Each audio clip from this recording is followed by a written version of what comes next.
Big பாஸோட இன்றைய நாளுக்கான முதல் ப்ரொமோஷன் இந்த முதல் ப்ரொமோவிலேயே தெரிஞ்சிருச்சு வியானா பிக் பாஸ் வீட்டுக்குள்ளே வந்துட்டாங்க அப்படின்னு சொல்லிட்டு.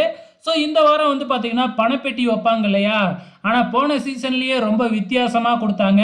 போன சீசனில் வெளியில் பணப்பெட்டியை வச்சுக்கிட்டு அதை எடுத்துக்கிட்டு நீங்கள் உள்ளார வந்துட்டீங்கன்னா அந்த பணத்தோட பிக் பாஸ் வீட்டுக்குள்ளேயே இருக்கலாம். அப்படி எடுத்துகிட்டு உள்ளார வரலன்னா பணமும் கிடைக்காது, பிக் பாஸ் வீட்டுக்குள்ளாரையும் வர முடியாதுன்னு போன சீசனில் பண்ணாங்க இல்லையா. இந்த சீசனில் கொஞ்சம் சேஞ்சஸ் பண்ணியிருக்கிறாங்க. அதாவது வெறும் பணப்பெட்டியை மட்டும் வச்சுருவாங்க. ஸோ அந்த பணத்தை ஒரு இடத்துல வச்சு அதுக்கு ஒரு டாஸ்க் மாதிரி கொடுக்குறாங்க. பஸர் டு பஸர் டாஸ்க் தான் இதுவும். அந்த பணத்தெல்லாம் எடுத்துக்கிட்டு நீங்கள் வந்து பார்த்தீங்கன்னா அந்த ஒரு லைன் போட்டிருக்கிறாங்க. அந்த லைனுக்குள்ளே வந்துட்டிங்கன்னா அந்த பணம் வந்து அந்த பணப்பெட்டிக்குள்ளே போகும். அப்படி இல்லை அப்படின்னா அந்த பணம் வந்து போகாது அப்படின்னு சொல்லிடுறாங்க. இதில் எலிமினேஷன்லாம் நடக்காது. ஆக மொத்தத்தில் பணத்தை எவ்வளோ அந்த பெட்டிக்குள்ளே வைக்கணும் அப்படிங்கிறதும் இவங்க விளையாடுற டாஸ்க் மூலியமாக தான் வருமாட்டுக்கு. ஸோ இன்ட்ரெஸ்டிங்காக இருக்குமா அப்படிங்கிறது தெரியல. கண்டிப்பாக இன்ட்ரெஸ்டிங்காக இருக்கும்னு தான் நினைக்கிறேன். பொறுத்திருந்து பார்க்கலாம்.